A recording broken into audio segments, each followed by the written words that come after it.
শোনো সাহাবীগণ, যেই সময়তে দাঙ্গামা হাঙ্গামা বেশি হবে, লুটতরাজ বেশি হবে, ছিনতাই চুরি বেশি হবে, মানুষের জীবনের নিরাপত্তা থাকবে না, রাস্তাতে মানুষ মানুষকে জবহ করে দিবে, রাস্তাতে মানুষ মানুষের মাথা ফাটিয়ে দিবে, রাস্তায় নারীকে ধর্ষণ করবে, রাস্তায় মানুষ রিক্সা পুড়িয়ে দিবে, বাসে আগুন লাগিয়ে দিবে, সমাজ এত জটিল ও কঠিন হবে। আর ওই সময়তে যারা দেশের নেতৃত্ব দিবে লা উকুল আলাহুম, তাদের কোনো জ্ঞানই থাকবে না। হাবাউম মিনান নাস, মানুষের মধ্যে সবচেয়ে যে ইতর, সে হবে দেশের নেতা। এই কথা মুহাম্মদ সাল্লাল্লাহু আলাইহি ওয়াসাল্লাম বলছেন। মুহাম্মদ সাল্লাল্লাহু আলাইহি ওয়াসাল্লাম আরবি বক্তব্য আমি বাংলাতে অনুবাদ করলাম। যুবক, তুমি বর্তমান পরিস্থিতির সাথে মিলিয়ে দেখো, যারা সমাজের নেতৃত্ব দিচ্ছে তাদের কোরআন সুন্নাহর কোনো জ্ঞান নেই। তুমি এই নেতার পিছনে ঘুরছো কেন? এই নেতা তোমাকে কি করতে পারে? এই নেতা তোমাকে ওজুর কথা বলে না, ইমানের কথা বলে না, সালাতের কথা বলে না, জান্নাত জাহান্নামের কথা বলে না। তুমি যেই নেতার পিছনে ছুটছো, সে বলছে আমার ক্যানভাস করো, আমার দলে যোগ দাও, আমাকে ক্ষমতায় নিয়ে যাওয়ার জন্য দিন রাত লড়ো, টাকা দিব, নারী দিব, বাড়ি দিব, গাড়ি দিব, দুনিয়া দেওয়ার প্রতিশ্রুতি দেই। শোনো, যেই নেতা পরকালের কথা বলে না, আল্লাহর প্রতি ঈমানের কথা বলে না, রসুলের আদর্শের কথা বলে না, এই নেতার পিছনে এক সেকেন্ড ঘুরো না। এই নেতা তো জাহান্নামে যাবে। মনে রেখো, বলে গেলাম, তোমাকে জাহান্নামে নিয়ে যাবে। তুমি সাবধান হও, তুমি সাবধান হও, তুমি কোন নেতার পিছনে ঘুরো। আল্লাহর নবী বলছেন যে ওই সমাজে মানুষের নিরাপত্তা থাকবে না, ওই সমাজে মানুষের নিরাপত্তা থাকবে না। হুযায়ফা ইবনুল ইয়ামান রাদিয়াল্লাহু আনহু বলছেন, হুযায়ফা ইবনুল ইয়ামান রাদিয়াল্লাহু আনহু বলছেন, কি বলছেন? লা তাকুমুস সাআ, কিয়ামত ততদিন পর্যন্ত হবে না। কতদিন?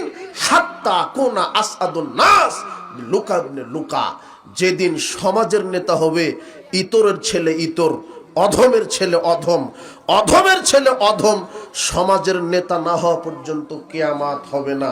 উপস্থিত বৈঠকের মুসলিম দিনী ভাই বোন, হে যুব সমাজ, তোমাদেরকে রাষ্ট্রকে সামনের দিকে এগিয়ে নিতে হবে।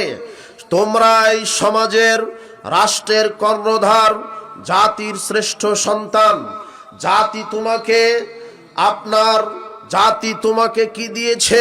নগ্নতা, মাদকতা, নগ্ন নারী, মাদক, জেনা, ব্যভিচার, ক্ষমতার লোভ তোমার ঈমানকে নষ্ট করে দিয়েছে। তোমার এই ঈমানকে আবার পুনর্নির্মাণ করো, ঈমানকে নবায়ন করো, নেতৃত্বকে বোঝার চেষ্টা করো। পরিস্থিতি জটিল ও কঠিন হবে। আল্লাহর নবী বলছেন যে, কি বলছেন? যে সমাজের নেতা হবে ইতরের সন্তান ইতর, অধমের বাচ্চা অধম। ওই সময়তে মনে করতে হবে যে কিয়ামত আসতে বেশি দেরি নেই।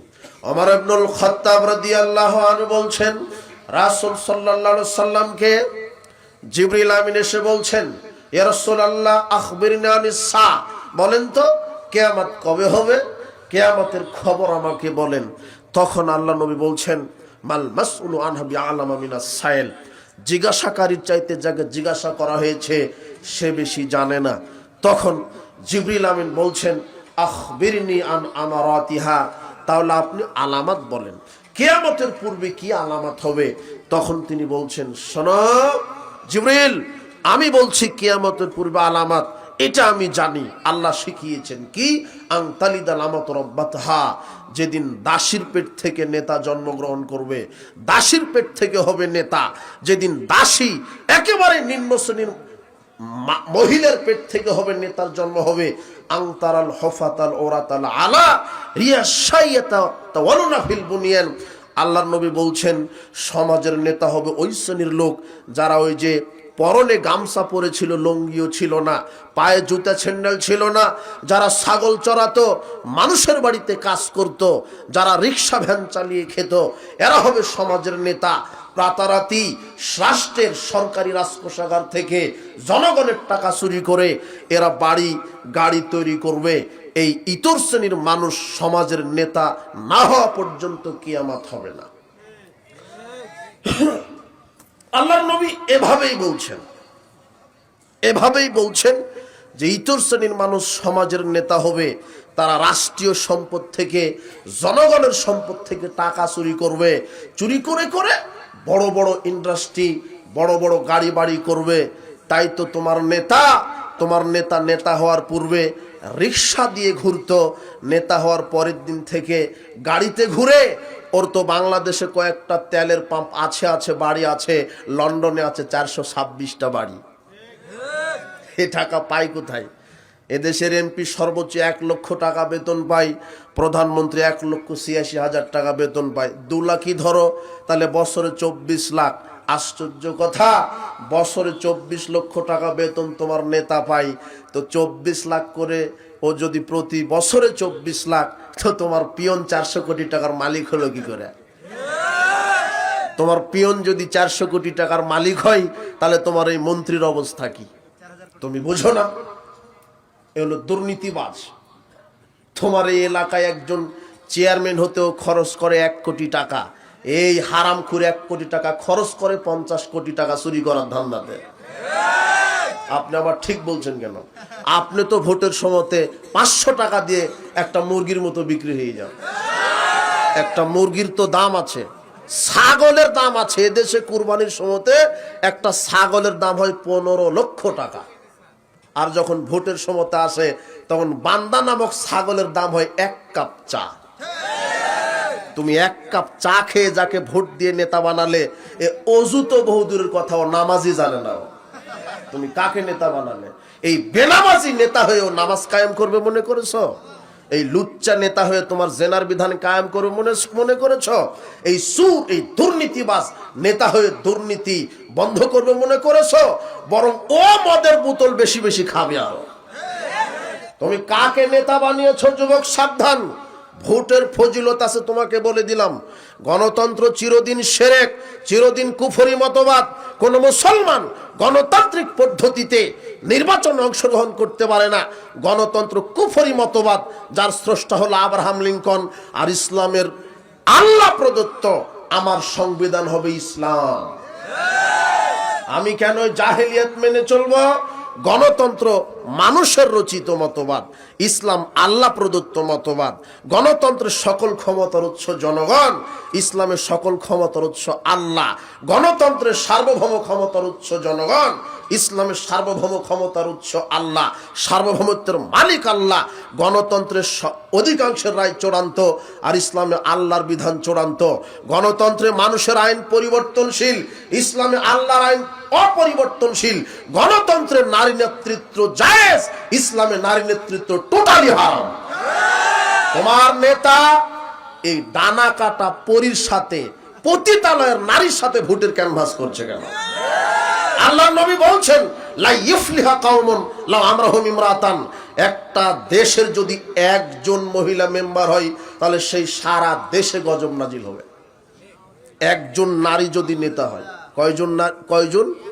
একজন। সবই নারী। তোমার ডাক্তারখানায় নারী, আপনার সব জায়গাতে নারী। জি না, এই দেশ মুসলমানের দেশ, এই দেশ আলেম ওলামার দেশ, এই দেশ মুসলমানের দেশ, এই দেশ আলেম ওলামার দেশ।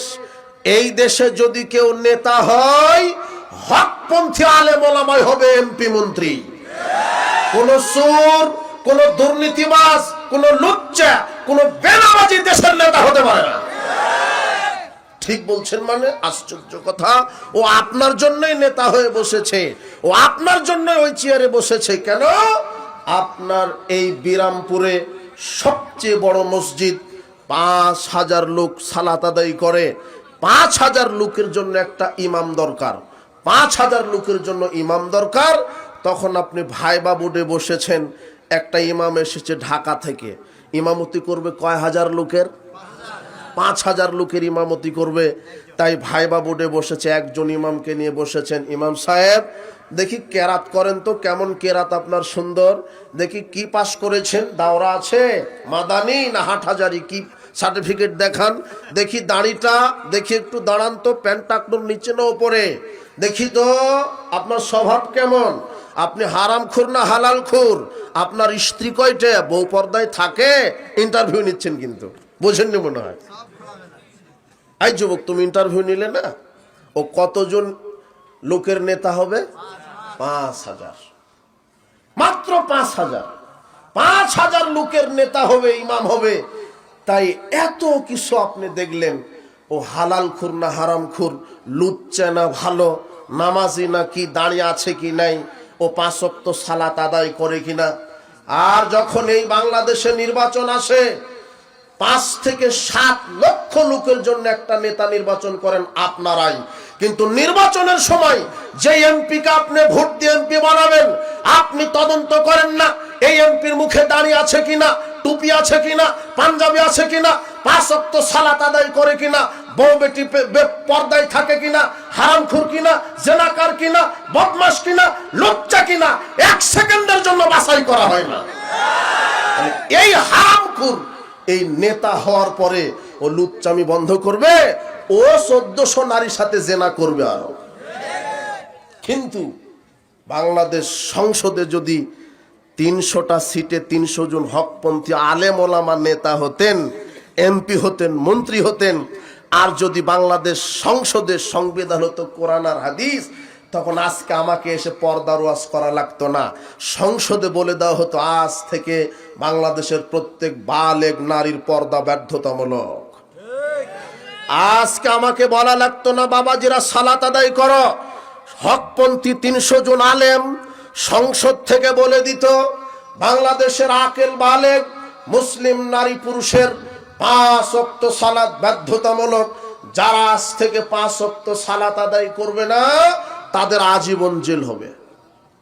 এটা সংসদ থেকে বলে দিত। মাওলানা সাহেবদের ওয়াজ করানো লাগতো না যদি কোরআন হাদিস বুঝতো। মাওলানাকে বলা লাগতো না আজ থেকে বাবাজিরা মদ পান করো না, বিড়ি সিগারেট জর্দাগুল এগুলি মাদক, এগুলি হারাম, ইয়াবা ফেন্সিডিল হারাম। সংসদ থেকে কোরআনের আইন পাশ করা হতো, যারাই বিড়ি সিগারেট জর্দাগুল ইয়াবা খাবে তাদের প্রথম শাস্তি হলো 40টা জুতা পিটা করতে হবে। আবার যদি খায় 80টা, আবার যদি খায় অন্তত 5 বছর জেল। তাহলে তোমার হেডমাস্টার প্রথমেই 40টা জুতার পিঠা খাবে। এই সমাজে যার যত ডিগ্রি বেশি সে তত বড় গাঁজাখোর, যার বেতন যত বেশি সে তত বেশি গাঁজাখোর। আপনার এই ভ্যান চালক সর্বোচ্চ আকিস কোম্পানির বিড়ি খায়, কিন্তু ওই যে তোমার হেডমাস্টারও বলছে যে আমি 50,000 টাকা বেতন পাই, আমার আকিস খেলে কি হবে, আমার ব্যঞ্জন ছুঁইচ। ও কি খায়? ব্যঞ্জন ছুঁইচ। এই ছেলে তুমি খাও, তোমার বাপ খায়, তোমার হেডমাস্টার খায়, তোমার মসজিদের হুজুরও খায়, জর্দার বলে মাকরু। তোমার হুজুর বলছে যে মাকরু, বেটা যেটা কুকুর সিগালে খায় না সেটা তোমার হুজুরে খায়। তোমার হুজুরের লজ্জা শরম থাকা দরকার। মুখটা দেখলে মনে হচ্ছে যে একেবারে গ্রামের টয়লেট, একেবারে বিশ্রী দুর্গন্ধ, দাঁতটা তরমুজের বিচির মতো হয়ে আছে। ওকে কেন ইমাম নিয়োগ করলে? তুমি এই যুবক, তুমি সিগারেট, তোমার বাপ আর তোমার হেডমাস্টার আর তোমার মসজিদের হুজুর, সাথে তোমার দাদা দাদি কেউ নিও, গুল খাই। তোমরা সবাই চলে যাবে কুকুরের কাছে। সিগারেট, গুল, জর্দা, বিড়ি কুকুরের মুখের সামনে দিও। কুকুর পেশাব করে দিতে রাজি আছে, তবু মুখে দিতে রাজি নেই। তুমি সেটা কেন মুখে দাও? তুমি আজকে তওবা করো, আজকে তওবা করে উঠো যে মৃত্যু পর্যন্ত বিড়ি সিগারেট জর্দা গলিয়া বা মুখে দিবেন। আল্লাহ তোমাকে হেদায়েত দান করুন। নেশাদার দ্রব্য হারাম। তাহলে আর এইভাবে ওয়াজ করা লাগতো না, সংসদ থেকেই পাশ করা হতো কি আজ থেকে মাদক হারাম, আজ থেকে মাদক হারাম।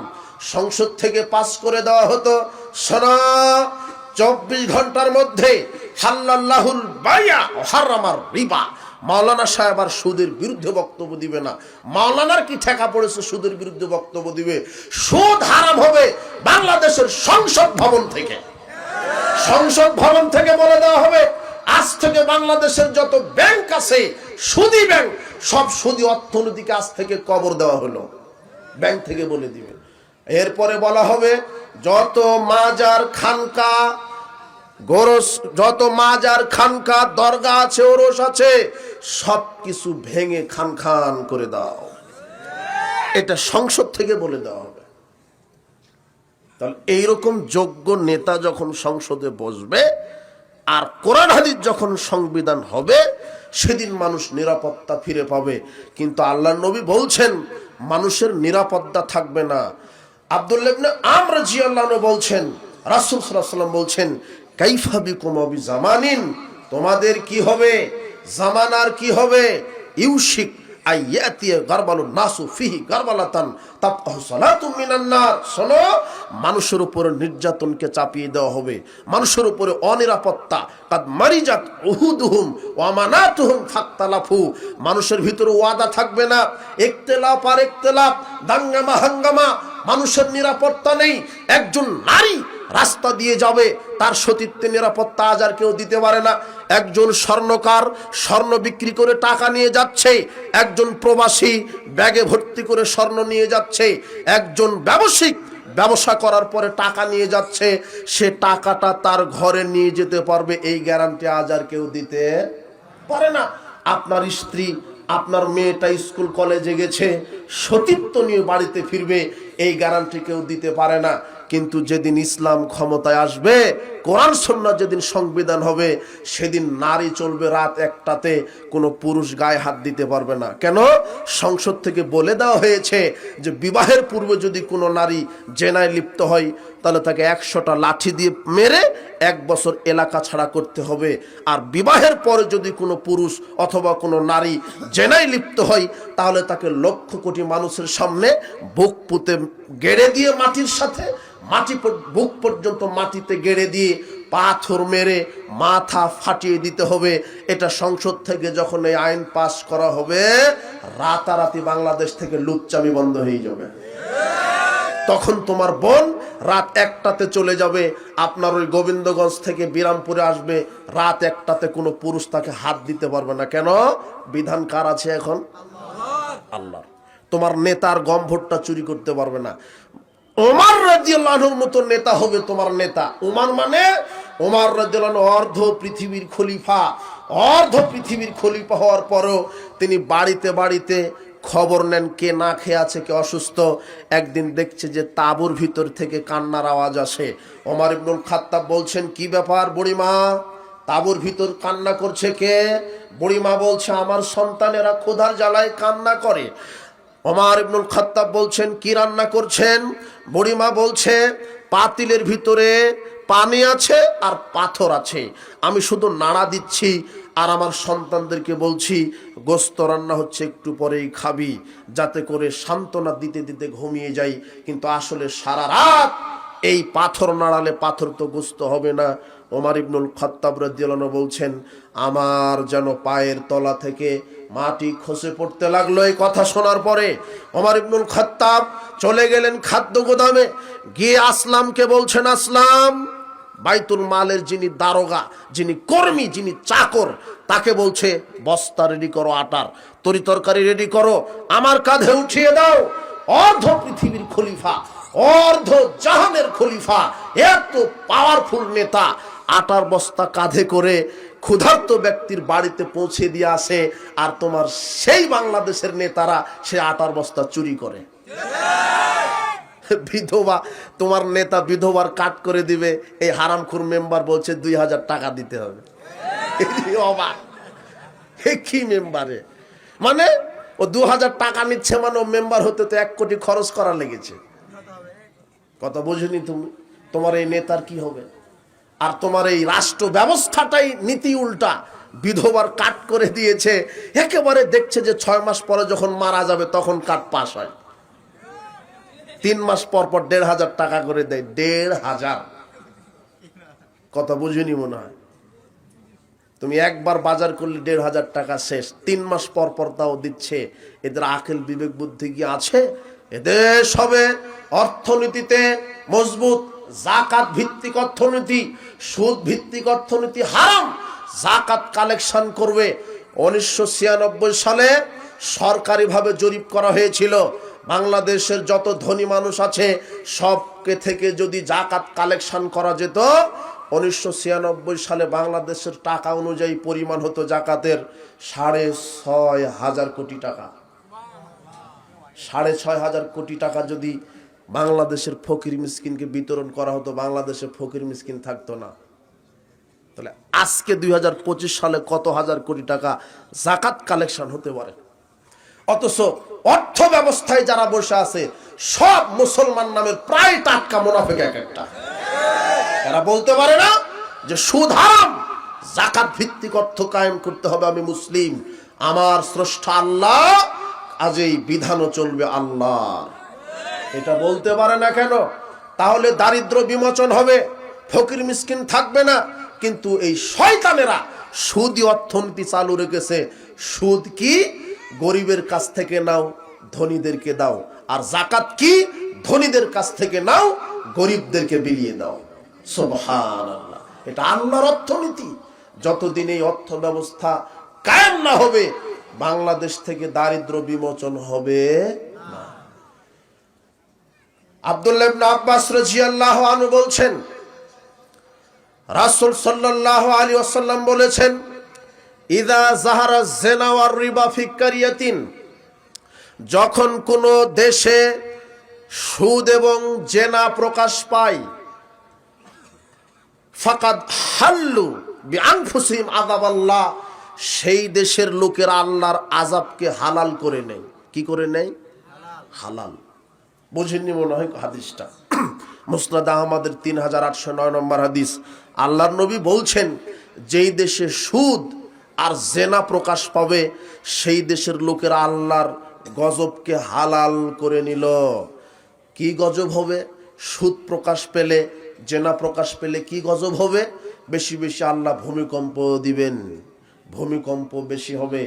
আনাস রাদিয়াল্লাহু আনহু বলছেন, রাসূল সাল্লাল্লাহু আলাইহি ওয়াসাল্লাম বলেছেন, লা ইয়াকুনান্না ফি হাযিল উম্মতি খাসফুন ওয়া কাযফুন ওয়া মাশকুন, আমার উম্মতের উপরে বেশি বেশি ভূমিকম্প চাপিয়ে দেওয়া হবে। কি অপরাধ করার কারণে? কি পাপ করার কারণে? এক, ইযা শারিবুল খুমরা, যেই দেশের লোকেরা বেশি বেশি মদ পান করবে, বিড়ি সিগারেট জর্দা গুলিয়াবা খাবে, যারা বেশি বেশি মাদক সেবন করবে, সেই এলাকাতে আল্লাহ ভূমিকম্প দিবেন। ওয়াত্তাখাযুল কাইনাত, যারা নর্তকী নাচাবে, যাদের মোবাইলে টিভিতে নর্তকী বাজবে, প্রায় মোবাইল টিভিতে বিবাহের অনুষ্ঠানে নর্তকী বাজে। আশ্চর্য কথা, আরে মসজিদের সভাপতি সেক্রেটারির মেয়েকে বিবাহ দিচ্ছে এই জাহেলিয়াত গান বাজনা বাজিয়ে। আশ্চর্য কথা। অথচ ছেলে শোনো, তোমার মসজিদের ইমাম, সভাপতি আর যে সেক্রেটারি, এদেরকে হতে হবে সাহসী, এদেরকে হতে হবে আদর্শবান। যেই বিবাহের অনুষ্ঠানে গান বাজনা বাদ্যযন্ত্র বাজতিছে, ওই বিবাহের অনুষ্ঠানে ওই জামাতের ইমাম, ওই মসজিদের সভাপতি, সেক্রেটারি, ক্যাশিয়ার, চারজন গিয়ে প্রথমে বলবে গান বাজনা বন্ধ করেন। যদি না শুনে, তাহলে লাথি মেরে একেবারে মাটি চাপা দিয়ে বক্সটা পুঁতে রাখতে হবে। ঠিক বলছো কেন? তোমার সভাপতি লুচ্চামি করে মেয়েকে বিবাহ দিয়েছে। আর যে মসজিদের সভাপতি সেই সালাত আদায় করে না, মসজিদের সেক্রেটারি যে সেই 5 ওয়াক্ত সালাত আদায় করে না। যুবক, তুমি 20 বছর ধরে তাফসীর মাহফিল করছো, তোমারই মুখে নাই দাড়ি, তুমি সালাত আদায় করো না। কোন বেনামাজি, কোন বিড়িখুর, সিগারেটখুর, জর্দাখুর, কোন বেনামাজি মসজিদ মাদ্রাসার জালসার তাফসীরের সভাপতি হওয়ার যোগ্যতা রাখে না। ও টয়লেটের সভাপতি হওয়ার যোগ্যতা রাখে না বেনামাজি। ও কি করে মসজিদের সভাপতি আছে? এদেরকে দিয়ে কি সমাজ সংস্কার হবে? এই যুবক, তোমার মতো এই বেঈমান দিয়ে সমাজ সংস্কার হবে না। ওমর ইবনুল খাত্তাবের মতো হও, খালিদ বিন ওয়ালিদের মতো হও, খাব্বাব বিন আদির মতো হও, খোবাব বিন আদি, খাব্বাব বিন আরাতের মতো হও, মর্দে মুজাহিদের মতো সমাজ সংস্কার করো। রাসূল সাল্লাল্লাহু আলাইহি ওয়াসাল্লাম বলছেন, যেই জামানায় মদ পান বেশি হবে, নারী নায়িকা গায়িকা নর্তকী বেশি হবে, অদরাবু বিল মাযিব, আর বাদ্যযন্ত্র প্রকাশ পাবে, সেই এলাকায়, সেই দেশে আল্লাহ ভূমিকম্প, গজব নাজিল করবেন। আজকে দেখেন মোবাইলে, টিভিতে জেনা। বাংলাদেশ আশ্চর্য একটা দেশ। এদেশের নাটক সিনেমা তৈরি হয় লুচ্চামি করার জন্য। এদেশের যারা নাট্যকার, যারা সিনেমা, যারা পরিচালক, যারা সিনেমা করে, নাটক করে, এই যারা নাটকখুর, সিনেমাখুর, এই পতিতালয়ের নারী নায়ক নায়িকা নাটক সিনেমার মাধ্যমে এদেশের যুবক যুবতীর ঈমানকে নষ্ট করে দিচ্ছে এরা। যুবক, তোমার আদর্শ কেন হবে একটা সিনেমার নায়িকা? হে যুবতী, তোমার আদর্শ কেন হবে একটা সিনেমার নায়িকা? আশ্চর্য কথা, এই দেশের যারা নাটক চলচ্চিত্র পরিচালনা করে, নির্মাণ করে, এদের উপর আল্লাহ গজব নাজিল করবে যে কোনো সময়। শোনো, এই যে কয়েকদিন আগে ভূমিকম্প হলো বাংলাদেশে, এমন ভূমিকম্প, এটা হলো তোমার পাপের ফসল, এটা হলো তোমার পাপের ফসল। আল্লাহর নবী বলছেন, ইল আনুহুন্না, উলঙ্গ নারীকে দেখলে অভিশাপ দাও, উলঙ্গ নারীকে দেখলে অভিশাপ দাও। শোনেন উপস্থিত বৈঠকের মুসলিম দিনী ভাই বোন, পৃথিবীতে দুই শ্রেণীর পাপী আছে যাদের জন্য দোয়া করা হারাম। পৃথিবীতে দুই শ্রেণীর পাপী আছে, এরা এত বড় খারাপ, আল্লাহ এদের প্রতি এত অসন্তুষ্ট যে দুই শ্রেণীর পাপীর জন্য দোয়া করা হারাম। এক, উলঙ্গ বেহায়া বেশরমা নারী, উলঙ্গ নারী, যে অর্ধনগ্ন নারী, যে উলঙ্গ পোশাক পরে রাস্তাঘাট, স্কুল, কলেজে বাজার দখল করেছে। ওই যে আপনার স্ত্রী বাজার দখল করেছে, আপনার মেয়ে, আপনার বোন বাজার দখল করেছে, স্কুল কলেজ মাঠে ময়দানে ল্যাংটা অর্ধনগ্ন পোশাক পরে বাজার দখল করেছে। আল্লাহর নবী বলছেন যে ইল আনুহুন্না, এই অর্ধনগ্ন নারীকে দেখার সাথে সাথে অভিশাপ দাও, ফা ইন্নাহুন্না মালউনা। কেন? এরা আল্লাহর পক্ষ থেকে অভিশপ্ত। বলেন তো, বলেন তো, যে একটু তো দোয়া করা যেত যে আল্লাহ তাকে হেদায়েত দাও, আল্লাহ তার উপরে রহম করো, কিন্তু উলঙ্গ নারীকে দেখেই আল্লাহ বিধান দিলেন যে অভিশাপ নাজিল করো। বলেন তো কেন? মানে ও উলঙ্গ হয়ে ঘুরবে, আর ওই উলঙ্গ বেহায়া বেশর্মা হওয়ার ঘোরার কারণে আল্লাহ আকাশ থেকে কি নাজিল করবেন? গজব। ও উলঙ্গ হয়ে ঘুরছে, একটা বিল্ডিংকে ভূমিকম্প দ্বারা ধসিয়ে দিবেন, কিন্তু বিল্ডিংয়ে যে জেনা চর্চা করছে মোবাইল টিভিতে, একটা বিল্ডিংয়ে প্রায় রুমে মোবাইল টিভিতে জেনা চর্চা হয়, নারী পুরুষ জেনায় লিপ্ত আছে, কিন্তু ওই বিল্ডিংয়ে কোনো একটা কক্ষে তো পরেশগার মানুষও তাহাজ্জুদ পড়তে পারে না। কিন্তু ওই যে উলঙ্গ নারীর উলঙ্গ হওয়ার কারণে, নর্তকী গায়িকা মাদক সেবন করার কারণে বিল্ডিংয়ে আল্লাহ সহ্য না করে ওই যে ভূমিকম্প দিয়ে বিল্ডিংটা ধসিয়ে দিলেন। বিল্ডিংয়ের ভিতরে একটা পরেশগার মানুষও ছিল, ওদের সাথে ওই পরেশগার মানুষও মারা গেলেন। এই লোকটাকে আল্লাহ শহীদ হিসেবে কবুল করলেন। আল্লাহর নবী বলছেন, কেউ যদি চাপা পড়ে মারা যায়, আল্লাহ তাকে শহীদদের মর্যাদা দেয়। তাহলে যে ভূমিকম্পে চাপা পড়ে মারা যাবে, সে কিসের মর্যাদা পাবে? কিন্তু আপনি যে ওই সময়তে লুচ্চামি করছিলেন, আপনিও তো মারা গেলেন, আপনি কিসের মর্যাদা? কথা বুঝেননি না?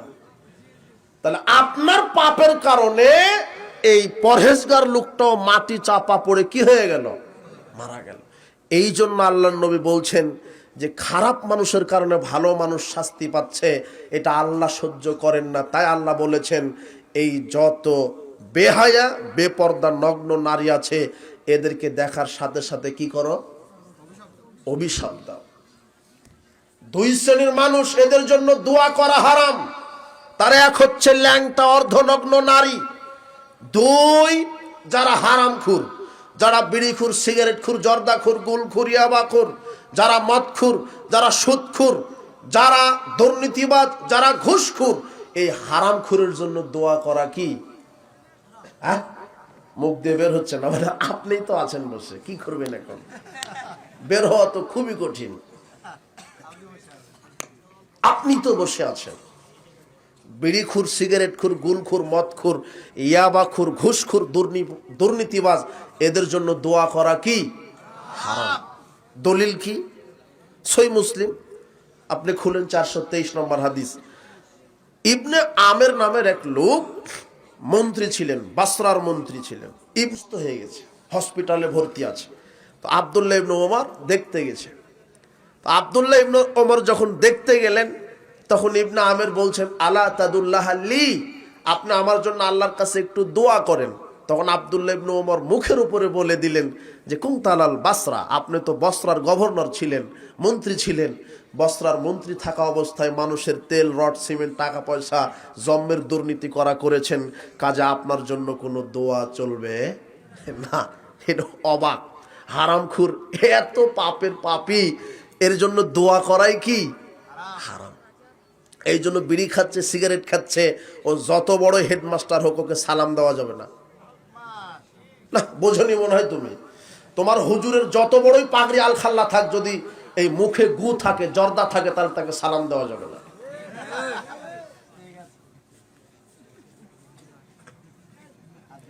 আব্দুল্লাহ ইবনে আব্বাস রাদিয়াল্লাহু আনহু বলেন, রাসূল সাল্লাল্লাহু আলাইহি সাল্লাম বলেছেন, ইন্নাল্লাহা ইযা হারামা আলা কওমিন আকলা শাই,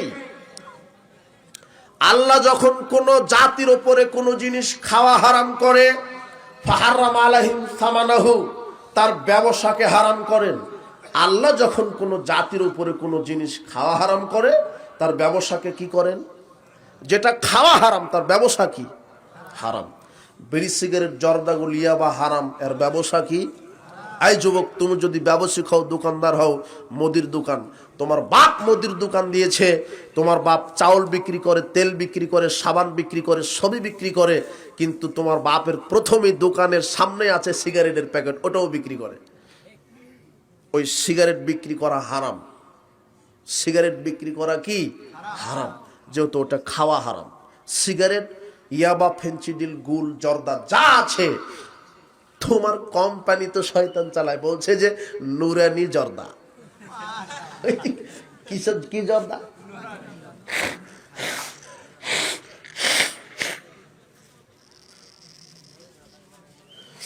নুরানি জর্দা। নুরানি জর্দা কোথা থেকে আসছে? নুরানি টুপি, নুরানি পাঞ্জাবি আছে না, নুরানি আতর, আস্তে আস্তে আস্তে আস্তে নুরানি জর্দা। কথা বুঝুনি মনে হয়? নুরানি যদি জর্দা, তো হুজুর বলছে যে নুরানি, নুরানি পায়খানা, তাহলে হইল ওটা লিখে দিলে হবে ইসলামী গাঁজা ফ্যাক্টরি, মদিনা গাঁজা ফ্যাক্টরি। তাহলে গাঁজা কি জায়েজ না? এটা মদিনা গাঁজা ফ্যাক্টরি। তো নুরানি জর্দা, এখন তোমার হুজুর চিন্তা করছে জর্দা যদি নুরানি হয়, এর একটা কাহিনীও আছে, যে কোথায় থেকে কোথায় যায় এগুলো আমরা বুঝি কেন। ওই তোমার হুজুর একেবারে সহি ভেজালে আমল দার্স দেয় মসজিদে মসজিদে, যেটা ফাজালে আমল আছে না, যার ওই যে 70% মিথ্যা কথা ওখানে। তো ফাজালে আমলের একটা অধ্যায় আছে হেকায়াতে সাহাবা। হেকায়াতে সাহাবা, এই অধ্যায়টা তুমি খুলবা, খোলার পরে 858 পৃষ্ঠায় একেবারে শেষ জায়গায় লেখা আছে, আব্দুল্লাহ ইবনে জুবাইরকে মুহাম্মদ সাল্লাল্লাহু আলাইহি সাল্লাম বলছেন যে আমার এই মরা রক্তটা মাটিতে পুঁতে দিয়ে আসো। তো আব্দুল্লাহ ইবনে জুবাইর ওই একটু আড়ালে গিয়ে মরা রক্তটা খেয়ে ফেলেছে। তো রাসূল সাল্লাল্লাহু আলাইহি সাল্লাম বলছেন, আমার মরা রক্ত কি করলে? তো ইয়া রাসূলুল্লাহ, আমি খেয়ে ফেলেছি। তখন আল্লাহর নবী বলছেন যে আমার রক্ত যার শরীরে প্রবেশ করবে তাকে জাহান্নামের আগুন স্পর্শ করবে না। তো একেবারে মিথ্যা কথা। এতটুকুন হাদিসের বরাত দিয়ে লেখক জাকারিয়া সাহেব লিখেছেন। লেখার পরে ইবলিস শয়তান যখন বললেন যে আরেকটু লেখো, তখন লেখক জাকারিয়া লিখছেন, যেহেতু মরা রক্ত রসুলের খাওয়া জায়েজ, সেহেতু রসুলের পেশাব পায়খানা খাওয়াও জায়েজ। ওটা ফাজাল আমলে লেখা আছে। এই যুবক, আগামীকাল সকালে তুমি একটা লাইব্রেরিতে গিয়ে বলবে দেখি ভেজালে আমল নিয়ে, ওটা তুমি পড়বা, ওখানেই লেখা থাকবে 858 পৃষ্ঠাতে। তো হুজুর চিন্তা করছে পেশাব পায়খানায় যদি খাওয়া জায়েজ হয়, তাহলে নুরানি জর্দা লাগালে সমস্যা কি? ওই জন্য ওটা মাকরু হয়ে গেছে। কথা বুঝুনি মনে হয়? ওখান থেকে এটা এখানে চলে এসেছে। যেটা হলো পরে ওই যে তামাক পাতা যে চাষ হয় যে এলাকায়, ওই তামাক পাতা গরুয়ে খায় না, ছাগলে খায় না, শুয়োরেও খায় না, ওটা খায় কে? মানুষ। ওই তামাক পাতা থেকে বিড়ি সিগারেট জর্দা এগুলি তৈরি হয়। যুবক, তুমি তওবা করো। বলছিলাম কিয়ামতের আলামত, মূর্খতা বর্ষণ হবে, জাহালাত বৃদ্ধি পাবে, বিদ্যাকে উঠিয়ে নেওয়া হবে। এরপরের আলামত কি? অত্যাচার বেড়ে যাবে সমাজে, অত্যাচার প্রকাশ পাবে। এত অত্যাচার, রাসূল সাল্লাল্লাহু আলাইহি ওয়াসাল্লাম বলছেন যে লা তাকুমুস সাআ, কিয়ামত ততদিন পর্যন্ত কায়েম হবে না। কতদিন? হাত্তা ইয়ামুর রাজুল আলাল কবরে ফায়াতামাররাগা আলাইহি, যতদিন মানুষের কবরের পাশ দিয়ে যাওয়ার সময়তে কবরে হামাগুড়ি দিয়ে পড়ে বলবে, ইয়া লাইতানি কুনতু মাকানা সাহাবি হাজাল কবর, আমি যদি এই কবরবাসী হতাম তাহলে দুনিয়ার অত্যাচার থেকে বেঁচে থাকতাম। মানুষ কত অত্যাচার নির্যাতন ভোগ করবে। সব জায়গাতে কোর্ট কাচারি অফিস আদালত সব জায়গাতে নির্যাতন।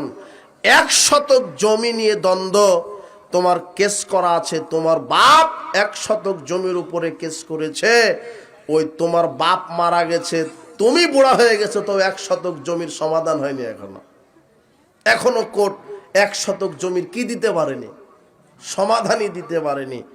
এই হলো বিচার ব্যবস্থা।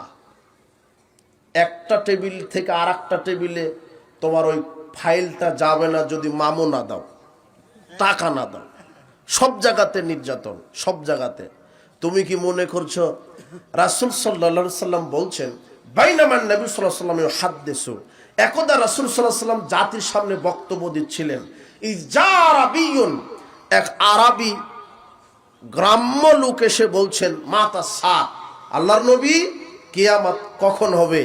তখন মুহাম্মদ সাল্লাল্লাহু আলাইহি ওয়াসাল্লাম বলছেন, ইদা দুইয়াতিল আমানাত ফান্তাজিরিস সাত, শোনো, যখন অযোগ্য লোক যোগ্য চেয়ারে বসবে, অযোগ্য লোকের হাতে ক্ষমতা চলে যাবে, ফান্তাজিরিস সাত, সেদিন কিয়ামত হবে।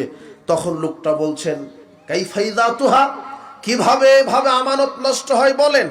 তখন আল্লাহ নবী বলছেন, ইজাউসিদাল আমরু ইলা গায়রি আহলিহি ফান্তাজিরিস সাত, যখন অযোগ্য লোক যোগ্য চেয়ারে বসবে, যখন অযোগ্য লোককে ক্ষমতা দেওয়া হবে, সেদিন কিয়ামতের অপেক্ষা করো। আজকে অফিস আদালত কোর্ট কাচারি শিক্ষাঙ্গন প্রায় অযোগ্য লোক দিয়ে পরিচালিত হচ্ছে। আপনি কি বলতে চাচ্ছেন? এই মাহফিল থেকে একটা জুতা চুরি হয়ে গেল, সে বড় চোর না। আপনার মাদ্রাসা থেকে একটা টিউবওয়েল চুরি হয়েছে, সে কি বড় চোর না। আপনার ওই গোয়ালঘর থেকে গরু চুরি হয়েছে, ও কি বড় চোর না। এরা ছোট চোর। এদেরকে ধরার পরে উত্তম মাধ্যম দিবেন, দেওয়ার পর আরো 10,000 টাকা হাতে ধরিয়ে দিয়ে বলবেন, বাবা বাদাম বিক্রি করে খাও, তাও মানুষের এভাবে চুরি করো না। কেন? ও যে টিউবওয়েলটা চুরি করেছে পেটের দায়ে। কিসের দায়ে বলো তো যুবক? পেটের দায়ে। গরুটা চুরি করতে এসেছে, হয়তো বা কোনো ঋণ আছে, গরু বিক্রি করে ঋণ দিবে। জুতাটা চুরি করেছে, জুতা বিক্রি করে একটা গাঁজা খাবে, এই পর্যন্ত আর শেষ। কথা বুঝনি মনে হয়। কিন্তু তুমি তো চিনতে পারোনি বড় বড় চোর কোথায় আছে। ওরাই থাকে সেক্রেটারিয়েটে।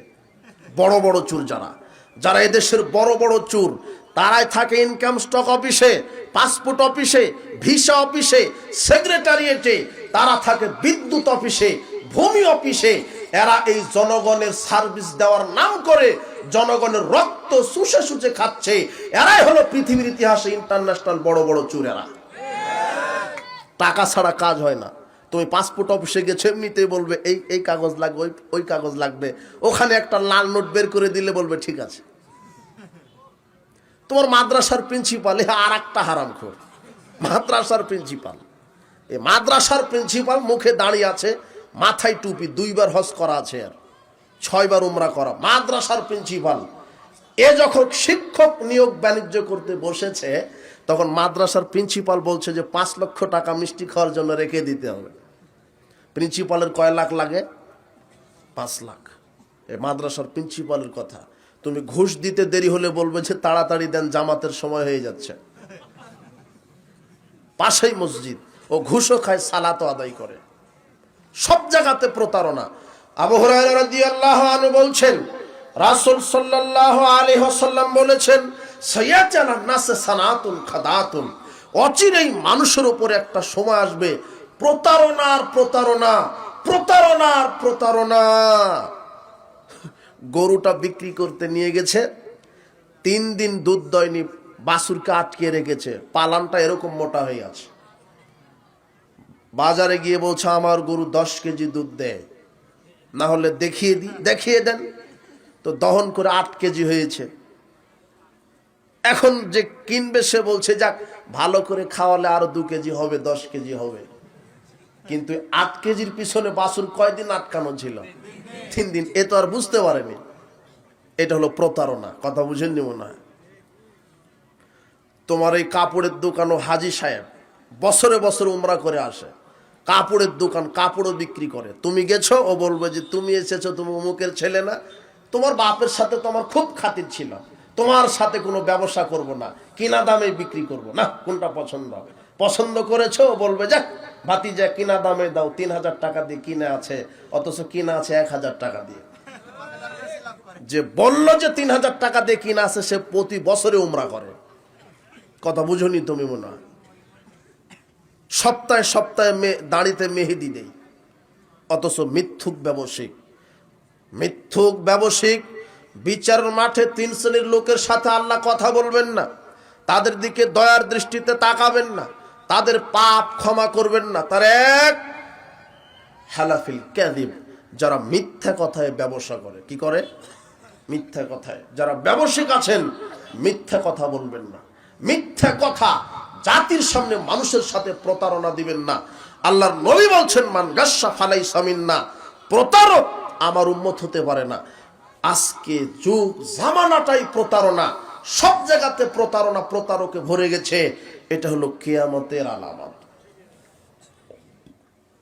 আনাস রাদিয়াল্লাহু আনহু বলছেন, রাসূল সাল্লাল্লাহু আলাইহি ওয়াসাল্লাম বলেছেন, ইন্না মিন আশরাতিস সাআ, আমি রাসূল সাল্লাল্লাহু আলাইহি ওয়াসাল্লামকে বলতে শুনেছি, তিনি বলেছেন কিয়ামতের আলামতের মধ্যে রয়েছে ইয়াকসুরাল জাহাল, মূর্খতা বেশি হবে, ইয়াকসুরা শারবুল খামর, মদ পান বেশি হবে, ইয়াকসুরা জিনা, জিনা ব্যভিচার বেশি হবে, জিনা ব্যভিচার বেশি হবে। কিভাবে হবে? আল্লাহর নবী বলছেন লা তাকুমুস সাআ, কিয়ামত ততদিন পর্যন্ত হবে না হাত্তা ইয়াতাসাফাদু ফিত তারিক তাসাফুদুল হামির, যতদিন না মানুষ জেনায় লিপ্ত হবে। যেমন গাধা গাধি রাস্তায় জেনায় লিপ্ত হয়, এইভাবে মানুষ জেনায় লিপ্ত হবে। আপনি দেখেন স্কুল কলেজ বিশ্ববিদ্যালয়ে ছাত্র ছাত্রী একাকার হয়ে গেছে, এই দেশে বিশ্ব ভালোবাসা দিবস পালন হয়, 31st নাইট পালন হয়, পয়লা বৈশাখ পালন হয়। বিশ্ব ভালোবাসা দিবসের নামে লুচ্চা দিবস চালু আছে। এই দেশে 31st নাইট চালু আছে, পয়লা বৈশাখ চালু আছে। আশ্চর্য কথা, আজ থেকে বহু বহু বছর পূর্বে আমাদের সমাজের মা, চাচি, খালারা বোরখা পরতো, নেকাব পরতো, নিজের ইজ্জতকে, আবরুকে ঢেকে রাখার জন্য, পর পুরুষ থেকে ঢেকে রাখার জন্য।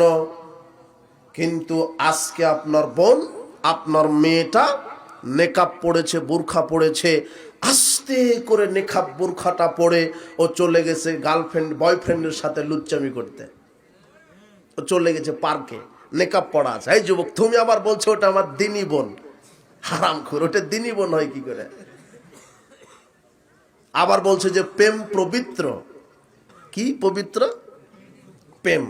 প্রেম পবিত্র। আবার তোমার বোন চলে গেছে মালাকুল মউতের সাথে শিক্ষা সফরে। যার সাথে গেছে বলছে যে আপু আমার সাথে শিক্ষক আছে, বয়ফ্রেন্ড আছে। শিক্ষক হলো পিতার মতো, গুরুর মতো। শিক্ষক এমন গুরুর মতো যে ছাত্রীকে বের করে ধর্ষণ করে বিবাহ করেছে। এমন গুরুর গুরু শিক্ষক। আশ্চর্য কথা। আর তুমি যেই বয়ফ্রেন্ডের সাথে গেছো, মহিলা বোকা মেয়ে, তুমি কাকে বয়ফ্রেন্ড বলছো?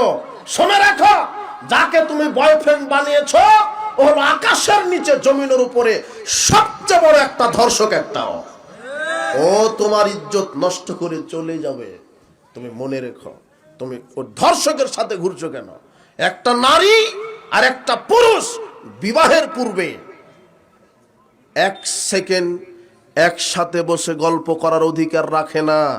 তুমি শিক্ষা সফরে চলে গেলে মানে হজ ফরজ হয় না নারীর উপরে যদি মাহরাম না থাকে। মাহরাম মানে তার নিজের ছেলে, মাহরাম মানে তার নিজের ভাই, মাহরাম মানে তার শ্বশুর, মাহরাম মানে তার পিতা। মাহরাম ছাড়া, এছাড়া তার উত্তম অভিভাবক স্বামী, এরা ছাড়া একটা নারী কোথায় যেতে পারে না? হজে যেতে পারে না, সেই জায়গাতে আপনার স্ত্রী ঈদের মার্কেট করতে গেল কোন শরমে? টাকা দিলেন আপনি, ঘুতা মারছে জনগণ। এটা তো পুরুষ হতে হবে আপনার। টাকা দিলেন আপনি, পছন্দ করে দেয় দোকানদার, বলছে ভাবি এটাই আপনাকে মানাবে, ভালো এটাই মানাবে। টাকা আপনার, পছন্দ করে দিল দোকানদার, আপনার তো পুরুষ হওয়া উচিত ছিল। আল্লাহর নবী বলছেন মাশারা শাবাব মানিস্তাতা মিনকুমুল বাত, হে যুবক সমাজ, যদি ক্ষমতা থাকে পুরুষ হও তাহলে বিবাহ করো। বিবাহ করলে স্ত্রী হবে, বিবাহ করলে স্ত্রী হবে, স্ত্রীর পেট থেকে বাচ্চা হবে, বাচ্চাকে চালানোর ক্ষমতা আছে যার সে বিবাহ করবে, স্ত্রীকে চালানোর ক্ষমতা আছে যার সে বিবাহ করবে। স্ত্রী অনুমতি ছাড়া হাটে বাজারে যাবে না, স্ত্রী অনুমতি ছাড়া এই বাড়ি ওই বাড়ি যাবে না। আশ্চর্য কথা, আপনার মেয়েটা দুপুর 12টায় বের হয়, রাত 12টায় ফিরে আসে, আপনি কিছুই বললেন না। আপনি আমার বাপ, আপনার স্ত্রী আপনার মেয়ে যদি উলঙ্গ হয়ে চলে তাহলে আপনি হবেন দায়ুস, আর দায়ুসের উপরে জান্নাত হবে না, দায়ুসের উপরে জান্নাত হারাম। হে যুব সমাজ শোনো, আল্লাহর নবী বলছেন হে যুব সমাজ, যদি ক্ষমতা থাকে তাহলে বিবাহ করো। হে যুব সমাজ, যদি ক্ষমতা থাকে তাহলে বিবাহ করো। আর আল্লাহর নবী বলছেন বিবাহ করো ওই নারীকে ইদা আতাকুম মান তারদাউনা খুলুকাহু দীনাহু, তোমরা ওই নারীকে বিবাহ করো যেই নারীর দিনদারিতা আছে আর যেই নারীর চরিত্র আছে। দিনদারি আর চরিত্র কয়টা গুণ? আল্লাহর নবী বলছেন, মেয়ের বাপকে বলছেন যে ওই ছেলের সাথে বিবাহ দাও যেই ছেলের 2টা গুণ আছে। কয়টা গুণ? 2টা, দিনদারিতা আর চরিত্র। নারীরও 2টা থাকতে হবে, পুরুষের ছেলেরও কয়টা থাকতে হবে? যেই ছেলে যেই নারীকে বিবাহ করবে ওই নারীর 2টা গুণ দেখবে, দিনদারিতা আর চরিত্র। আর যেই মেয়ের বাপ যেই ছেলের সাথে বিবাহ দিতে চাচ্ছে, আল্লাহর নবী বলছেন ছেলের 2টা গুণ দেখো, দিনদারিতা আর কি? চরিত্র। কিন্তু সমাজে দেখা হয় কোনটা? চাকরি কত বড়, টাকা কত টাকা মাসে বেতন পায়, দিনদারিতা লাগবে না, গাঁজা খাক যতটা সমস্যা নাই, বেতন পায় কত এটা দেখতে হবে।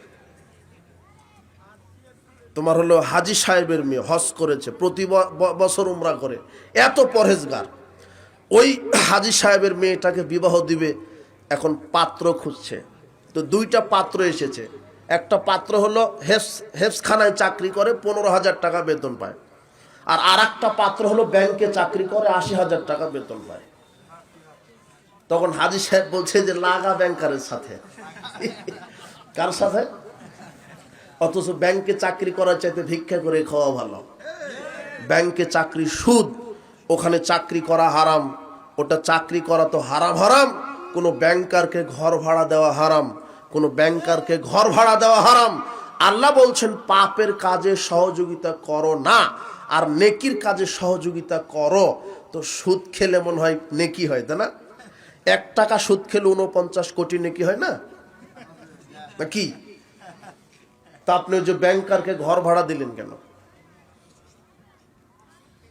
ও যে হারামখোর, ওর চাইতে ভিক্ষা করে খাওয়া ভালো। বেনামাজির সাথে মেয়ে বিবাহ দিলেন কেন?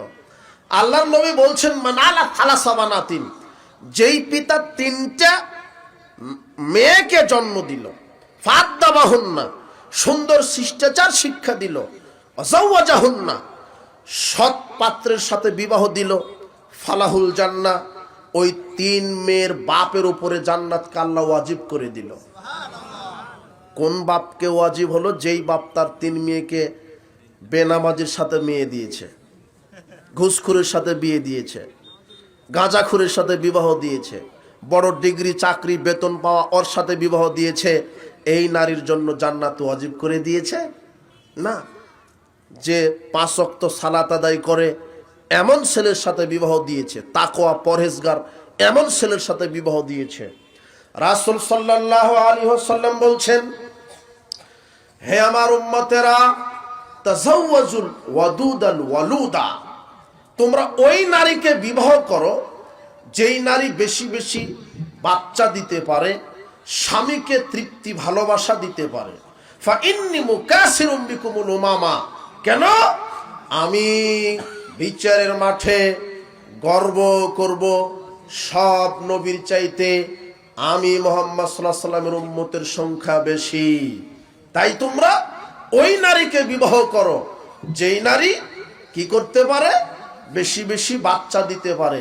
আল্লাহ নবী বলছেন আলাইকুম বিল আবকার, তোমরা কুমারী মেয়েকে বিবাহ করো, তোমরা কুমারী মেয়েকে বিবাহ করো। কেননা কুমারী মেয়ের মুখ মিষ্টি হয়, তারা স্বামীকে ভালোবাসে বেশি, তারা অল্পতেই সন্তুষ্ট হয়। তালাক প্রাপ্তা নারীকে বিবাহ করবে, ও কথায় কথায় খোঁটা দিবে, বলবে আমার আগের স্বামী ভালো ছিল। এই জন্য আল্লাহর নবী বলছেন কুমারী মেয়েকে বিবাহ করো, তার মুখ মিষ্টি, সে স্বামীকে ভালোবাসে বেশি, সে সন্তান দিতে পারে বেশি, সে অল্পতেই সন্তুষ্ট। এখন আল্লাহর নবী যে বললেন যে ওই নারীকে বিবাহ করো যেই নারী সন্তান দিতে পারে, তা আপনি বুঝবেন কি করে ও বেশি দিবে না কম দিবে? তাহলে ওর মাকে দেখতে হবে। কাকে? ওর মাকে। ওর মা যদি 10টা দেয়, এও 10টা দিবেই, এই কথা মুহাম্মদ সাল্লাল্লাহু আলাইহি ওয়াসাল্লাম বলছেন। কিন্তু তোমার শিক্ষা ব্যবস্থা বলছে যে 2টার বেশি নয়, 1টি হলেই। যে এই বই লিখেছে সে যদি ছাগল প্রতিপালন করত আর ছাগলের পেটে যদি বাচ্চা আসতো, তাহলে সে তাহাজ্জুদে দাঁড়িয়ে বলতো আল্লাহ আমার ছাগলের 6টা বাচ্চা দিও। ছাগলের চাই 6টা আর নিজের চাই কয়টা? মানে ও প্রমাণ করছে ও ছাগলের চাইতে কি খারাপ, দুর্বল, নিকৃষ্ট। আশ্চর্য কথা। সন্তান বেশি হলেই লাভ, দুনিয়াতে লাভ, পরকালে লাভ। মনে করেন 10টা সন্তান আপনার দুনিয়াতে, আর আপনি একজন, তাহলে বাপ বেটা একটা ফুটবল টিম হয়ে গেলেন, ক্রিকেট দল হয়ে গেলেন। লাঠি নিয়েও যদি রাস্তায় বের হন তো গোটা এলাকা আপনার। শক্তি বেশি, কথা বুঝেননি মনে হয়? তাহলে সন্তান বেশি হলে দুনিয়াবি লাভ, শক্তি বেশি। 10টা সন্তান যদি ডাকাত হয়, প্রতিদিন অনেক টাকা ইনকাম করবে, মানে টাকাও বেশি। কথা বুঝেননি মনে হয়? মানে আমি এটা বোঝাতে যাচ্ছি, ডাকাত হবে কেন? 10টা ছেলেকে আলেম বানাবেন, যে আলেম আল্লাহকে বলবে আল্লাহ বাপ মার পাপ ক্ষমা করে দাও, তখন আল্লাহ বিচারের মাঠে পিতামাতাকে জান্নাত দান করে বলবেন এত এত জান্নাতের নিয়ামত তোমাদের। তখন পিতামাতা অবাক হয়ে বলবে আল্লাহ আন্নালি হাজি, এত মর্যাদা আমাদের কেন?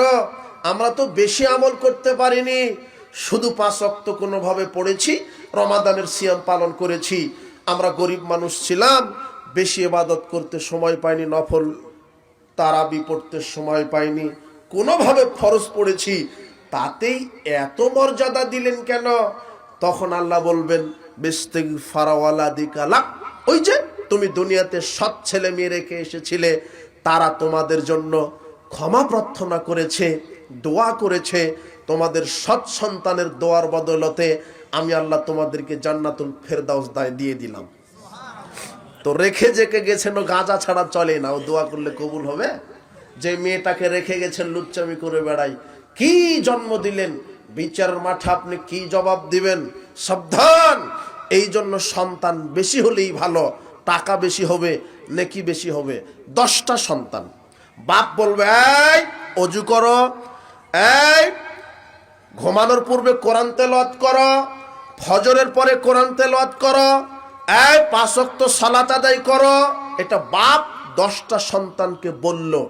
এখন বাপের কথা মতো 10টা সন্তান যদি প্রত্যেক দিন কোরআন তেলাওয়াত করে, প্রত্যেক দিন সালাত আদায় করে, আর যদি প্রত্যেক দিন দান সদকা করে, বাপের কথা মতো করছে, তাহলে আল্লাহ ওই বাপকে 10 সন্তান প্রতিদিন সালাত আদায় করে যত নেকি পাবে, সমপরিমাণ নেকি আল্লাহ বাপের আমলনামাতেও লিখে দিবেন, নেকিও বেশি।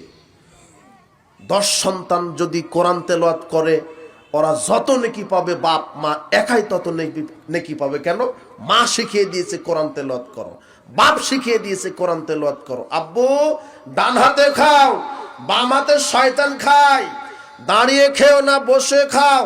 আব্বু বিসমিল্লাহ বলে খাও। আব্বু ঘুমানোর পূর্বে আল্লাহুম্মা বিসমিকা আমুতু আহিয়া বলো। আব্বু পোশাক গায়ে দেওয়ার দোয়া বলো। আব্বু নিয়মিত কোরআন তেলাওয়াত করো। আব্বু সালাত আদায় করো। সন্তানেরা যত নেকির কাজ করবে, সমপরিমাণ নেকি আল্লাহ পিতা মাতাকে লিখে দিবেন। নেকিও বেশি, টাকাও বেশি, শক্তিও বেশি। ওই 10টা সন্তানের মধ্যে একটা যদি ছোট্ট অবস্থায় মারা যায়, তাহলে আল্লাহ বিচার মাঠে ওই ছোট্ট শিশুকে বলবেন, এই তোমার বাপ মায়ের কাপড় টেনে নিয়ে জান্নাতে চলে যাও। তো নিয়েছেনই তো একটা, মরে কয়টা বাঁচে কয়টা।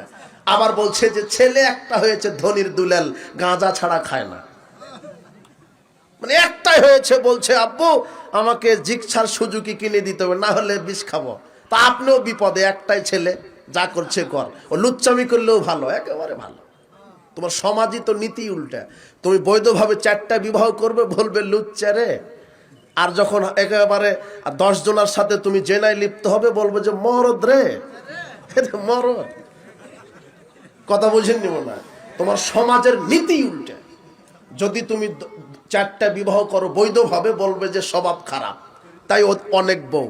আর তুমি 20 জনের সাথে লুচ্চামি করো, বলবে যে না মরদ আছে। নীতি উল্টা সমাজের। তোমাকে আমি কি দিয়ে বুঝাবো? আল্লাহর নবী বলছেন, যুব সমাজ ওই নারীকে বিবাহ করো যেই নারী বেশি বেশি সন্তান দিতে পারে। উপস্থিত মা বোন, আপনাদের জন্য কয়েক মিনিট জরুরি কথা। কি কথা? আল্লাহর নবী বলছেন, আলা উখবিরুকুম বিআহলিল জান্নাহ, এই সাহাবীরা আমি কি তোমাদেরকে বলবো না যে কারা কারা বেশি বেশি জান্নাতি? ক্বালু বালা, আল্লাহর নবী বলেন। তখন আল্লাহর নবী বলছেন, আন-নাবিয়্যু ফিল জান্নাহ, নবী যারা তারা জান্নাতি।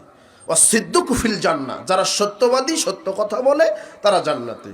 ওয়াস-শাহীদু ফিল জান্নাহ, যারা শহীদ তারা জান্নাতি। এইভাবে বলতে বলতে আল্লাহর নবী বললেন, ওয়া নিসাউকুম ওয়াদুদুল মাউলুদুল আউদু আলা জাওজিহা, ওই নারীরাও বেশি বেশি জান্নাতি যারা স্বামীকে ভালোবাসে বেশি, যারা স্বামীর আনুগত্য করে বেশি, আর সন্তান দিতে পারে বেশি। কয়টা গুণ থাকতে হবে নারীর? 3টা। স্বামীকে ভালোবাসবে বেশি, তৃপ্তি দিবে বেশি, স্বামীকে আদর করবে বেশি, 1। 2, স্বামীর আনুগত্য থাকবে, অনুগত থাকবে। 3, বেশি বেশি সন্তান দিবে। তো আপনার স্ত্রী তো মাস্টার ডিগ্রি পাস, ও বলছে যে একটা সন্তান দিয়েছি আর পারবো না, ও আগেই বলে দিয়েছে। এখন আপনার করণীয় কি? আপনি শুধু বলবেন যে আর যদি না পারো তাহলে আর একটা বিবাহ করব, তখন বলবে যে না দিতেই আছি। কথা বুঝে নিব না। মা বোনদেরকে বলছি, সন্তান বেশি নেন, আল্লাহর পক্ষ থেকে বরকত নাজিল হবে। যেই সন্তান আসবে সে তার পক্ষ থেকে রুজি নিয়ে আসবে। তবে এখানে 3টা গুণ বলা হয়েছে মহিলাদের জন্য। 1, ওই নারীরা বেশি বেশি জান্নাতি যেই নারী স্বামীকে তৃপ্তি দেয়, ভালোবাসা দেয়। 2, স্বামীর আনুগত্য করে। স্বামীর আনুগত্য নয়, এখন স্ত্রীর আনুগত্য করতে হয় পুরুষের। ওই বাধ্য করে যে আমার কেন, আপনাকে যে কিনে নিয়েছে 10 লক্ষ টাকা দিয়ে, যৌতুক দিয়ে। বাজারে গেলে গরু ছাগল টাকা দিয়ে কিনে আনেন না? গরু কিনে এনেছেন চাষ করার জন্য, ডানে যেতে বলছেন বামে যায়, তখন পান্তি দিয়ে কি করেন? কারণ আপনি যে গরু কি দিয়ে কিনে এনেছেন? টাকা দিয়ে। তো আপনি হলেন শ্বশুর শাশুড়ি, আর আপনার স্ত্রীর কাছে হলো আপনি হলো গরু ছাগল যদি যৌতুক নিয়ে বিবাহ করেন। বুঝনি মনে হয় তুমি? তোমাকে যে টাকা দিয়ে কিনে নিয়েছে, তোমাকে 10 লক্ষ টাকা যৌতুক। এই যুবক, আজকে তওবা করো, যৌতুক নিয়ে বিবাহ করবা না। তোমার বাপ আর তুমি এত ছোট লোক কেন? তোমার ডিগ্রি বাড়ে আর তোমার বাপ কুমিরের মতো হাও করা শুরু করে। আশ্চর্য কথা। বাপ বেটা ভিক্ষা করো, যৌতুক নিয়ে বিবাহ করো না। ওই বিবাহের দিনে শাশুড়ি তোমার হাতে আংটি পরিয়ে দিয়েছে, ওটা আংটি নয়, ওটা গরুর গলাশি। মানে শাশুড়ি যেভাবে বলবে তোমাকে সেভাবে চলতে হবে। তুমি শ্বশুর শাশুড়ি বিবাহের দিনে তুমি যদি পুরুষ হও, তাহলে বিবাহের দিনে শ্বশুরকেই মোটরসাইকেল কিনে দিয়ে বলবা, আব্বা 20 বছর ধরে মেয়েকে প্রতিপালন করে আজকে আমার হাতে উঠিয়ে দিলেন, আমার পক্ষ থেকে উপহার। এটা হলো পুরুষের কাজ। কিন্তু তুমি হা করে আছো কেন? মুড়ে ঝাঁটা নেওয়ার জন্য তোমার বাপ হা করে আছো। 2 বাপ বেটা ভিক্ষা করো, করে বিবাহ করো। আশ্চর্য কথা। এই জন্য আনুগত্য নেই। তুমি যৌতুক নিয়ে বিবাহ করবে কেন?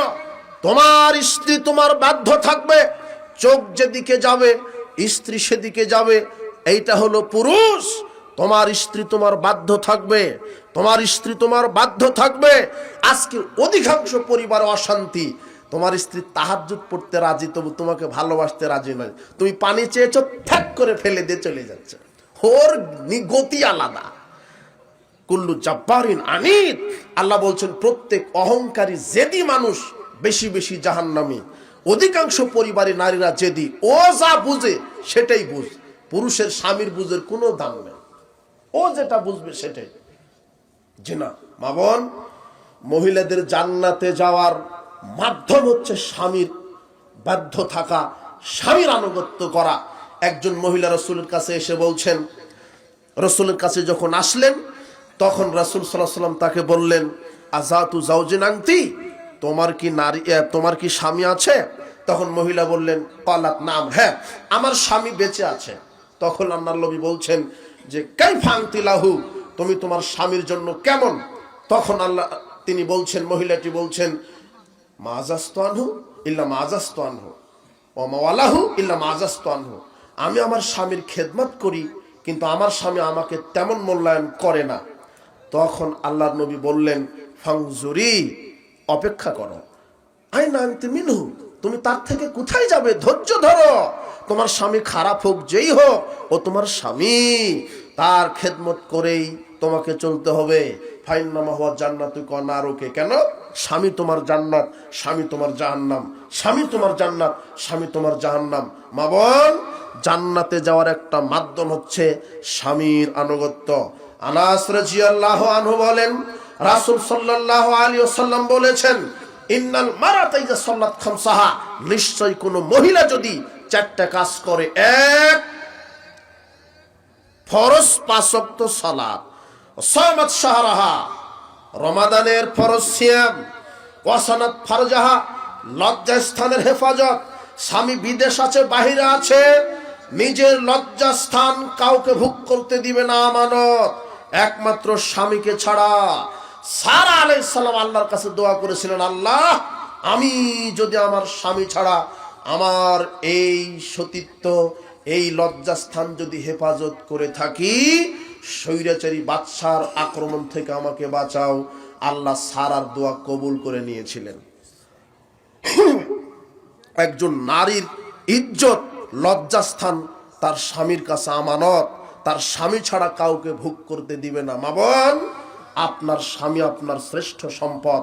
দুনিয়াতে সবচেয়ে নারীর শ্রেষ্ঠ সম্পদ হচ্ছে তার স্বামী। এই কথা মুহাম্মদ সাল্লাল্লাহু আলাইহি সাল্লাম বলছেন, স্বামীকে মূল্যায়ন করো। রাসূল সাল্লাল্লাহু আলাইহি সাল্লাম বলছেন, তুমি তোমার স্বামী ছাড়া কোথায় যাবে?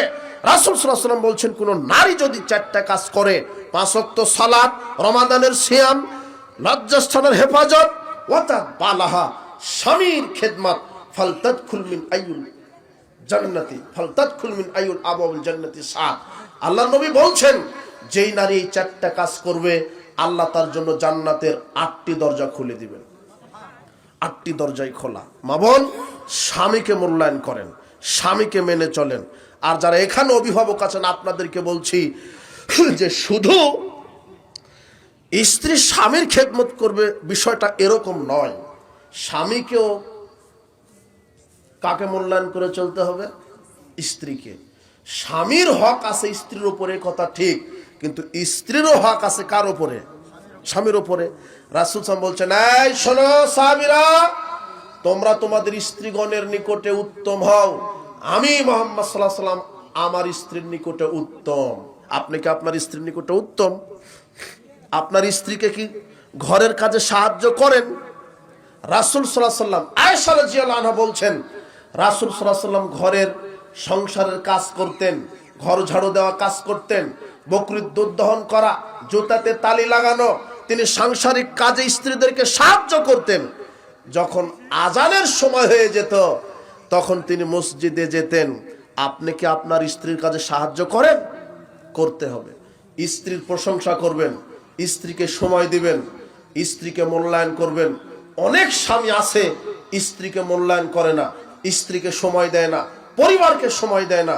সাবধান, স্ত্রীর খবর রাখবেন, স্ত্রীকে মূল্যায়ন করবেন, স্ত্রীর প্রশংসা করবেন। শোনেন, সব সময় স্ত্রীর প্রশংসা করবেন, স্ত্রীকে গালি দিবেন না, রাসূল সাল্লাল্লাহু আলাইহি ওয়াসাল্লাম নিষেধ করেছেন। উপস্থিত বৈঠকের মুসলিম দিনী ভাই বোন, সাংসারিক জীবনে প্রধান দুটি বস্তু নারী এবং পুরুষ, স্বামী স্ত্রী। এই স্বামী স্ত্রীর সম্পর্ক যদি মধুর না হয় সংসার টিকে না। সাবধান, আপনাকে বলছি অভিভাবক হিসেবে স্ত্রীকে মূল্যায়ন করবেন, আর স্ত্রীকে কোনোদিন গালি দিবেন না, তার চেহারা নিয়ে কোনো কিছু বলবেন না, খারাপ মন্তব্য করবেন না, সবসময় ভালো মন্তব্য করবেন। কেন? আপনি তো দেখেই তাকে বিবাহ করেছেন। আজকে যদি বলেন যে তোমার নাক একটু চ্যাপটা, তাহলে কিন্তু আর ভালোবাসবে না, বলতে হবে যে না তুমি সুন্দর। দিন যত যাচ্ছে, আর মেয়েরা কিন্তু বুড়ি হতে চায় না। খবরদার বয়স নিয়ে তাদেরকে বলবে না যে তোমার বয়স বেশি হয়ে যাচ্ছে, তাহলে আর ভালোবাসবে না। চামড়া ঢিল পড়ে গেছে, চুল পেকে যাচ্ছে, এইভাবে বলতে হবে না। বলবেন যে না আব্দুল্লাহর আম্মা, দিন যত যাচ্ছে তত তুমি ডানা কাটা পরি হয়ে যাচ্ছ। তখন দেখবে যে সারা রাত আপনার পা টিপে দিবে। কথা বুঝেন নিব না।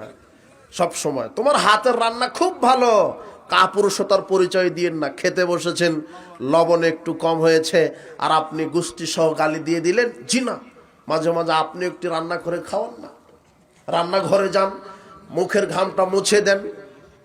রাসূল সাল্লাল্লাহু আলাইহি ওয়াসাল্লাম বলছেন, আয়েশা আজকে একটু দৌড় প্রতিযোগিতা হবে। দেখেন স্বামী স্ত্রীর কত ভালোবাসা।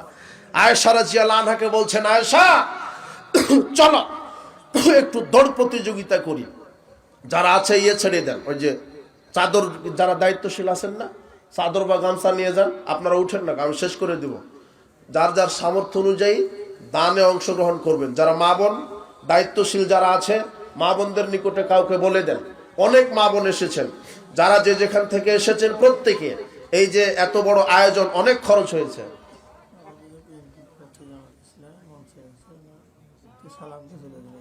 ও আচ্ছা, এই যে আমি সালাম দিলে তারপর উনি সালাম দিয়ে চলে যাবেন। জি, ওই যা দেখেন মা বোন যারা আছে ওইদিকে যান। অনেক মা বোন আসছে, আমি শুনলাম নাকি মা বোন, তাদের যারা মহিলা আছে, মহিলা অঙ্গনে যারা দায়িত্বশীল, তারা কালেকশন করেন। আর যারা এখানে আছেন, আপনারা নিজ নিজ কৃপণতার পরিচয় দিবেন না, কৃপণতার পরিচয় দিবেন না। অনেক খরচাপাতি হয়েছে এনাদের, আগেই বলেছিল, অনেকেই চলে গেছে হয়তোবা, তারপর অনেকে আছেন। সাধ্য অনুযায়ী কি করবেন? সাধ্য অনুযায়ী দান করবেন, কৃপণতা করবেন না। বলছিলাম কোন কথাটা? আয়েশা রাদিয়াল্লাহু আনহাকে বলছেন যে চলো একটু দৌড় প্রতিযোগিতা করি। তো দৌড় প্রতিযোগিতায় আয়েশা রাদিয়াল্লাহু আনহা রাসূল সাল্লাল্লাহু আলাইহি ওয়াসাল্লামকে হারিয়ে দিলেন, তিনি আগে চলে গেছেন। তার কিছুদিন পর আবার বলছেন, আয়েশা চলো আজকে আবার একটু দৌড় প্রতিযোগিতা করি। এই দিনে রাসূল সাল্লাল্লাহু আলাইহি ওয়াসাল্লাম আয়েশা রাদিয়াল্লাহু আনহাকে হারিয়ে আগে চলে গেলেন। যাওয়ার পরে বলছেন, আয়েশা ওই দিনের প্রতিশোধ আজকে নিয়ে নিলাম। এই মুহূর্তটা কত সুন্দর, আপনাকে কি দিয়ে বুঝাই? স্ত্রীকে মূল্যায়ন করেন। আর মা বোনদেরকে বলছি, যাদের স্বামী আছে স্বামীদেরকে মূল্যায়ন করেন। স্বামীর কাছে থাকা অবস্থায় অবাধ্যতা করবেন না, তাহলে জান্নাত কেটে যাবে। বলছিলাম অনেক কথাই, কিয়ামতের আলামতের মধ্যে অনেক বর্তমান পাপ এবং জিনিসগুলি প্রকাশ পেয়ে যাচ্ছে। আরো বড় বড় আলামত আছে, সময় সংকীর্ণ, এটা অনেক বড় বিষয়। আমি ওইভাবে বিষয়টা আপনাকে বলতে পারলাম না। তবে কিয়ামত বেশি দেরি নয়, অতীব সন্নিকটে। এই কথা আল্লাহ বলছেন। আমাদের আজকের ইসলামী সম্মেলন থেকে এটাই শিক্ষা। আপনারা কেউ উঠবেন না, মেহমান আসছে তার কথা শুনে যাবেন। আপনারা কেউ উঠেন না, এত ব্যস্ত দেখাচ্ছেন কেন? মেহমান আসছে তার কথা শুনে যাবেন। আজকের প্রধান যে শিক্ষাটা, সেটা হলো কিয়ামত হবে, এটা তো সুনিশ্চিত, কিন্তু আপনাকে সেই কিয়ামত আসার পূর্বেই প্রস্তুতি নিতে হবে। কি নিতে হবে? প্রস্তুতি। আল্লাহ আপনাকে কবুল করুন।